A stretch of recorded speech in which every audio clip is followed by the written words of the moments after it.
Yes. not considered to be an acceptable method of randomisation simply because it's inherently Because of the risk. risk of, because it doesn't cover. And there are completely scientifically sound methods of using envelopes. They have to be numbered, they have to be unable to be opened and then reclosed, and that somebody else, not any permanent randomised patient in the study, is in charge of that pile. So if you actually do it really properly according to the envelope method, it does work, but most people don't, and it's much better to have a separate web-based randomisation process. Can't be messed around with. And some journals actually will accept your study if the method of the randomisation was one of they would predetermine. But what they would say is that this trial is at high risk of bias.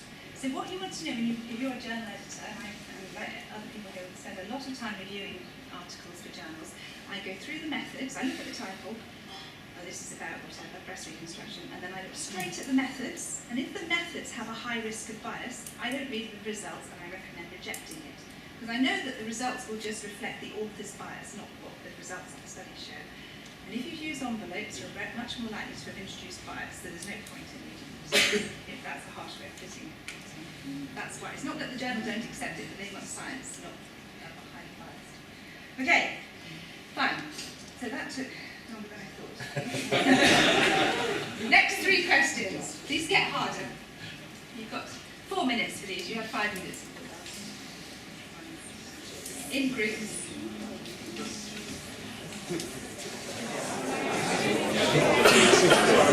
Okay then. So, assuming you might have some don't knows in here, we'll move on. So, what is a surrogate outcome? Who wants to have a go at this one? In a trial, what's a surrogate outcome? Indirectly measured. Okay, that's a nice suggestion.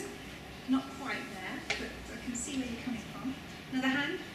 We thought it might be like for the infection, giving course of antibiotics, which is used as a surrogate marker of infection. That's an interesting point. Probably not quite right, although the link's beginning to get there. It's something you measure, which is about something else you want to measure. Not quite. Go on. Well, I would thought that it was using a related outcome because the main design outcome could not be easily measured. The example that I was giving was AP1AC as being a measure of diabetic. That's spot on. So that's the definition of a surrogate outcome. So it's something that you can measure early on. The early on is important.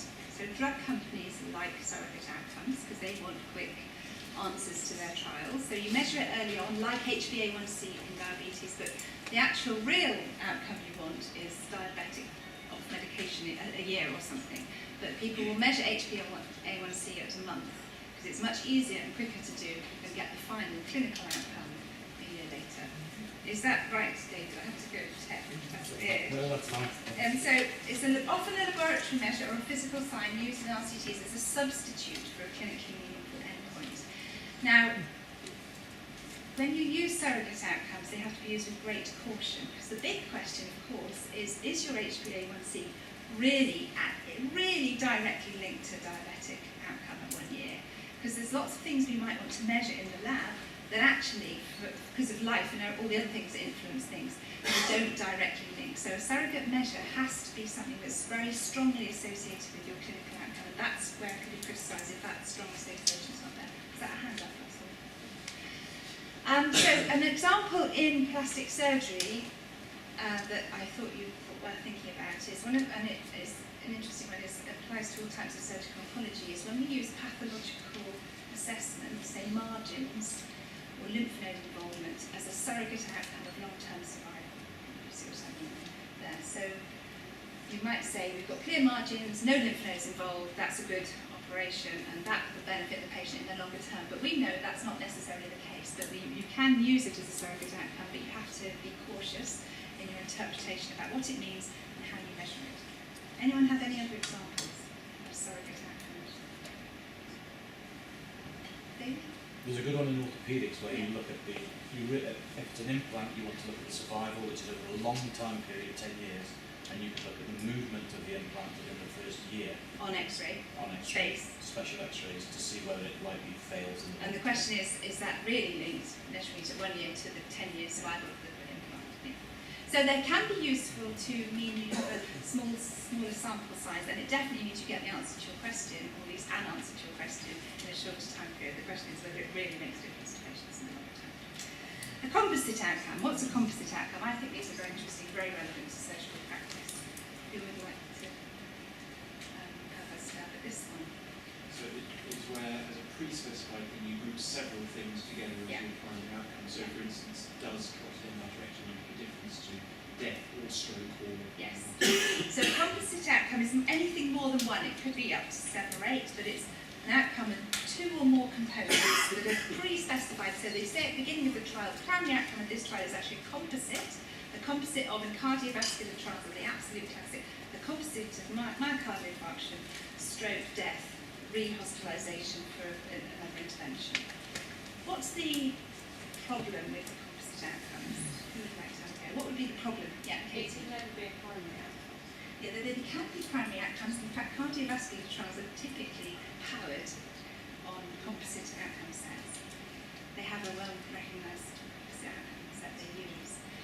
But so their composite outcome set, and I may not be quite right, includes myocardial infarction. If you've had a cardiovascular revascularisation, whether it's a PCI or a CABG or something, their outcome set typically includes myocardial infarction, death within a year, stroke, re-hospitalisation. I think there might be one more, I can't remember what it is. What's the problem with using a composite outcome? So there's a massive difference for the patient between being readmitted because there's a small component of donor cells and being dead. That's right. So you use a composite outcome set so you can have a smaller sample size because it's their additive. You add all those effects for those events together to do your sample size calculation. But the downside is that actually the study is not actually powered to answer the questions that might matter to patients. If I have this or that, will I be dead within a year? Whereas all you'll know is that actually your chances of it, one of those 4 things, you can't actually say the thing that matters to patients. But they are used in trials to help reduce the sample size. And does anyone know what a core outcome set is? This is more difficult. Help answer some of the problems. Katie, and again. Is it the core set that you can gain to then produce a patient-reported outcome measure? So Not quite, no. Anyone else wants to start with it? I'll ask the go on. Is it a battery of tests that could be applied to lots of different situations? Well, it's a battery or a collection of outcomes. So you key stakeholders select the outcomes and then they're measured and reported in all trials of a particular condition. So in breast reconstruction, for example, Shelley did a systematic review and she identified in all the literature on breast reconstruction in the world that there were over, how many? Over 950 different verbatim outcomes in the literature. That's very helpful, isn't it? And in fact, what she's developing, almost developed, is a core outcome set for breast reconstruction surgery so that we've identified using patients and key stakeholders, plastic and breast surgeons and psychologists and nurses, 7 core outcomes that will be in all trials of breast reconstruction we would recommend using and also reporting, not because they're as primary outcomes but as secondary outcomes, so that the data from those trials, they all at least have the same 7 outcomes in, and they can be synthesised in a meta-analysis or they can be used to compare different surgeons' outcomes. At the moment we've got 900 different ones and people basically have the problem of comparing apples and oranges because they're all measuring different things. So a core outcome set can really help be much more consistent about outcome reporting. Okay, we've got 5 more minutes. We've got 5 more questions, I think. So these are what we were talking about earlier, 2 questions about types of outcomes that you would choose for a pragmatic RCT or an explanatory RCT. What type of primary outcome would be important in both those settings? Have a couple of minutes to think about it. If you don't want to